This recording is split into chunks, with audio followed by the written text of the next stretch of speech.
Close your eyes, exhale, feel your body relax, and let go of whatever you're carrying today. Well, I'm letting go of the worry that I wouldn't get my new contacts in time for this class. I got them delivered free from 1-800-CONTACTS. Oh my gosh, they're so fast. And breathe. Oh, sorry. I almost couldn't breathe when I saw the discount they gave me on my first order. Oh, sorry. Namaste. Visit 1-800-CONTACTS.com today to save on your first order. 1-800-CONTACTS. Summer's here, and Nordstrom has everything you need for your best dress season ever. From beach days and weddings to weekend getaways and your everyday wardrobe. Discover stylish options under $100 from tons of your favorite brands like Mango, Skims, Princess Polly, and Madewell. It's easy too with free shipping and free returns, in-store order pickup, and more. Shop today in stores, online at Nordstrom.com, or download the Nordstrom app.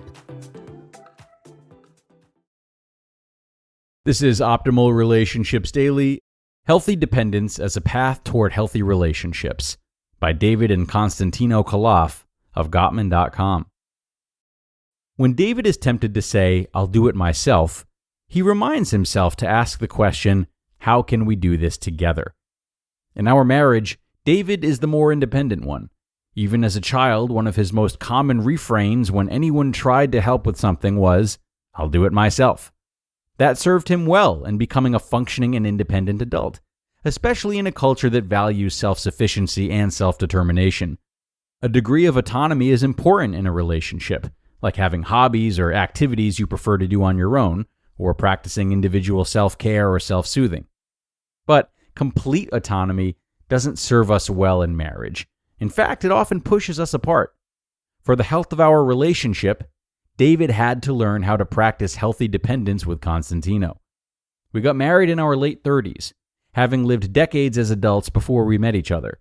Constantino had been in a 9-year relationship and had learned how to navigate the healthy balance between intimacy and independence. David had lived alone for about a decade before we started dating.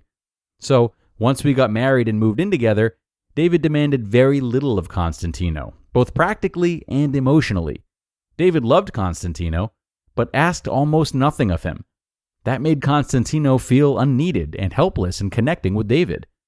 In their book, Attached, authors Amir Levine, MD, and Rachel Heller, MA, explore attachment styles and describe healthy dependence as an essential component of intimacy in a relationship. Quote, "An elegant coexistence that does not include uncomfortable feelings of vulnerability and fear of loss sounds good," they argue, "but is not our biology." End quote. Depending on others is part of our genetic makeup, and although our practical dependence on others diminishes as we become adults with more self-reliance, our emotional dependence on loved ones remains strong. Those who reject depending on others and embrace extreme or complete autonomy can actually push themselves towards self-isolation. Healthy dependence as an active turning toward. In our marriage, we've discovered that healthy dependence is a form of turning toward your partner. When David needs Constantino, he must go to him and engage with him. Expressing a need requires some vulnerability because it means that you lack something or require help that your partner can supply. That vulnerability creates intimacy, and the feeling of being needed helps your partner feel more secure in the relationship. Being depended on helps Constantino feel that he is appreciated and useful in our marriage, rather than feeling left out or neglected.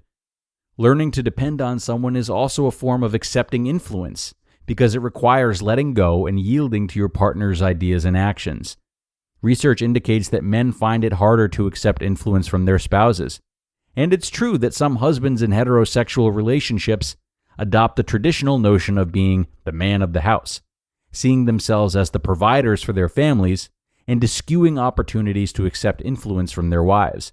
But when men do that, they avoid healthy dependence and assert autonomy or even authority, which turns them away from a possibility to become intimate or vulnerable with their partners. If that includes decision-making, it can create an unhealthy power dynamic in the relationship that can lead to resentment or even divorce. In those situations, it's incredibly important for husbands to practice emotional intelligence and accept the influence of their wives to keep their relationships healthy, happy, and stable.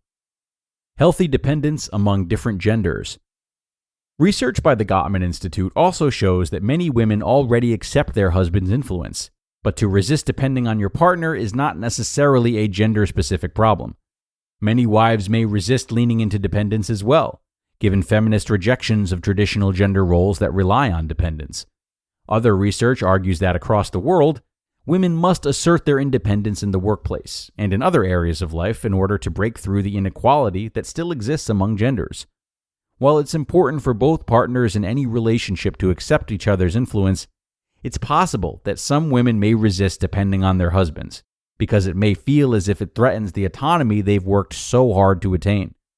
But in order to be more emotionally attuned, it is important for men to understand and respect the autonomy and independence that their wives may need, and to find other ways to depend on each other and connect that satisfies both partners.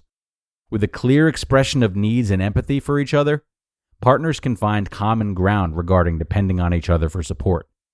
In our marriage, David knows he must intentionally practice depending on Constantino, despite his longtime tendency to be independent. It isn't easy.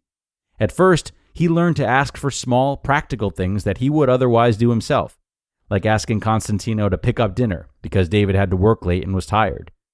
Slowly, David has been moving to more meaningful ways of leaning on Constantino, such as expressing fears about a work project or asking for advice about an interpersonal conflict with a friend. Even if David can assert his independence, it doesn't always mean he should. Turning toward and leaning on Constantino is a way of letting him in and creating intimacy, and of accepting Constantino's influence. Now, when David is tempted to say, "I'll do it myself," he pauses and reminds himself to ask the question, how can we do this together? You just listened to the post titled, Healthy Dependence as a Path Toward Healthy Relationships by David and Constantino Khalaf of Gottman.com. On WhatsApp, no one can see or hear your personal messages. Whether it's a voice call, message, or sending a password. To WhatsApp, it's all just this. So whether you're sharing the streaming password in the family chat or trading those late-night voice messages that could basically become a podcast, your personal messages stay between you, your friends, and your family. No one else. Not even us. WhatsApp. Message privately with everyone. With the Venmo debit card, you can Venmo everything. Your favorite band's merch? You can Venmo this. Or their next show? You can Venmo that. Visit Venmo.me/debit to learn more. The Venmo MasterCard is issued by the Bancorp Bank N.A. pursuant to license by MasterCard International Incorporated. Card may be used everywhere MasterCard is accepted. Venmo purchase restrictions apply. And another great post from the Khalafs, who always bring a lot of insight to the Gottman blog. Now, this article really touches upon that fine line of being independent and autonomous versus doing things alongside our partners.